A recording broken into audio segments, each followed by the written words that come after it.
চূড়ান্ত আবাস তালিকা থেকে চা শ্রমিকদের নাম বাদ যাওয়ায় মঙ্গলবার দার্জিলিং জেলা চিয়াকামান মজদুর ইউনিয়নের পক্ষ থেকে নকশালবাড়ি সমষ্টি উন্নয়ন কার্যালয়ে বিক্ষোভ দেখানো হয়। সংগঠনের পক্ষ থেকে হুঙ্কার দেওয়া হয়েছে, আবাস যোজনার ঘর না পেলে আগুন জ্বলবে। এদিন শুধুমাত্র ট্রেলার দেখানো হয়েছে। আগামী 13 তারিখ পুরো সিনেমা দেখানো হবে বলে শাসানিও দেওয়া হয় ভিডিওকে।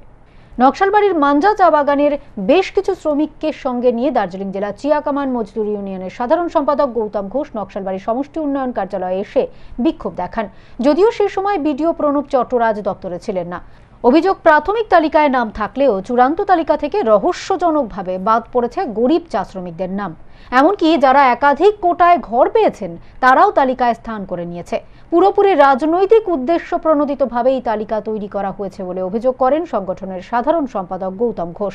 ভিডিওর উদ্দেশ্যে তার হুঙ্কার, এদিন শুধু ট্রেইলার দেখানো হয়েছে, পুরো সিনেমা 13ই ডিসেম্বর দেখানো হবে। তার অভিযোগ, চূড়ান্ত তালিকার বিজ্ঞপ্তি টাঙানো হয়েছে, কিন্তু চা শ্রমিকেরা দপ্তরে এসে বিজ্ঞপ্তি পরীক্ষা করার এবং আপত্তি জানানোর সময় পাননি। নজিরবিহীনভাবে তিনি হুঙ্কার দেন, আগামী 13 তারিখ বিডিও কার্যালয়ে আগুন জ্বলবে। আবার দেখা যাচ্ছে কেউ কেউ দুইবার ঘর পেয়ে গেছে, মাইনরিটি ঘর একবার পেয়েছে, সে আবার করে এই লিস্টে নাম চলে আসছে তার। এইটা কি রঙ্গ তামাশা হচ্ছে? আজকে আমি ট্রেলার দেখায় গেলাম, 13 তারিখে সিনেমাটা পুরা দেখাবো। সিনেমা দেখাবো যখন ফেগে কুল পাবে না বিডিও থেকে শুরু করে আধিকারিকরা। বড় বড় কথা বলছে, নোটিশ টানানো হয়েছে 7 দিন আগে। নোটিশ দেখবে কে? 6:30টার সময় 7টার সময় এরা কাজে যায়।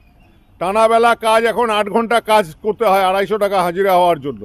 সমস্ত দিক থেকে বঞ্চিত। আবাস যোজনার ঘরেও একটা লালিপপ দেখানো হলো, এখন বলছে নাম নাই। তো কিসের সরকার?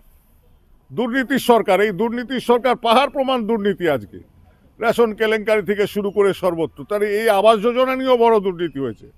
আমি সুনির্দিষ্টভাবে বলে দিব যে একটা লোক দুটো ঘর কি করে পায়।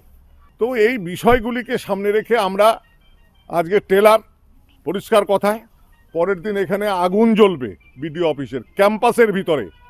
প্রস্তুত থাকে যাতে বিডিও সাহেব ভেগে কুল পাবে না, বলে দিলাম। আমি গৌতম ঘোষ, সিআইটিউর সাধারণ সম্পাদক, দার্জিলিং জেলার চিয়াকামান মজদুর ইউনিয়নের।